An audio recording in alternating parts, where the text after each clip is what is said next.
Do you still write equal SUM every time you want to do a sum in Excel? What's up, office people? I'm Dave, I'm a CPA, and in this video, we're gonna go over a few ways to do a sum in Microsoft Excel, including shortcuts and few tips so you are more productive and you learn more about the sum formula in Excel. Okay, we're gonna start with the most basic way that you probably already know, but I will tell you why you should change the way to calculate your sum. So here in the column C, we run a bacon shop, okay? And we have the number of bacon slices that we sold every day. So now that we want to do a total, what we will do normally, Excel is a big calculator. We will write equal sum, and then we will select the data, right? That's a way to do it. Some other people prefer to do equal and then plus, plus, plus, plus. That's another way to do it. The reason I don't like this way and why you should change it right now is the following.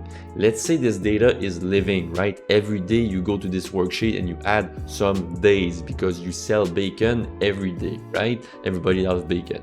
So you click here and then you go at insert a row and then you put day 6 and then you put another number. But see how like this is not cool because now your formula is not following.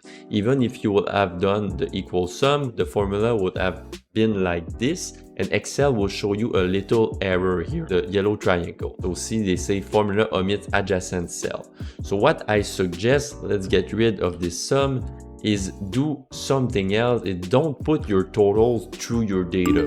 You have a few ways you can do this. The very easiest way is put your total here and then you put the sum. And most people, what they will do normally is they will take just like, you know, those data and up to day 6, and then later on they will add day 7 because, as I said, people want bacon every day, and then they will put this and look at the formula. It's not following. So the first right way to do this is just do equal sum, and then you take the whole column. You make sure that there is nothing below your data set. And now look at this 35 right here that I will put in yellow.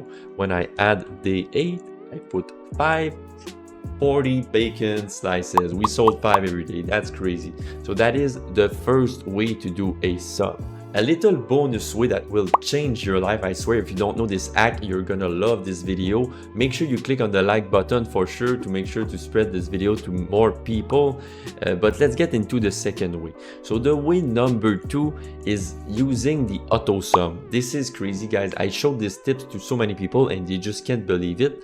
Look at the very top here. You have a button that is called AutoSum. And look, if I just click, it does a sum. I don't have to write anything. But what's cool is that you can do on multiple selection. If you mouse over here, you see it's written sum, parenthesis, alt plus equal. So what you have to do, look at the blue cells right now. I will just select all my data and then I select control. We're still selling bacon slices. And then I could just click here, but since I just did it, I will do the shortcut, alt equal. And look at this, I have sums everywhere. Isn't it crazy? That's a beautiful way to do it. Now that you're a sum pro, even though it's very basic, I have made a video with 3 new Microsoft Excel formula that will change your life. You're gonna get so much better in Excel, and it's right here. Click on the video. If you liked it, make sure you give it a big thumbs up and share this channel with your colleagues so you learn Excel and you become a rising star at the office. Peace!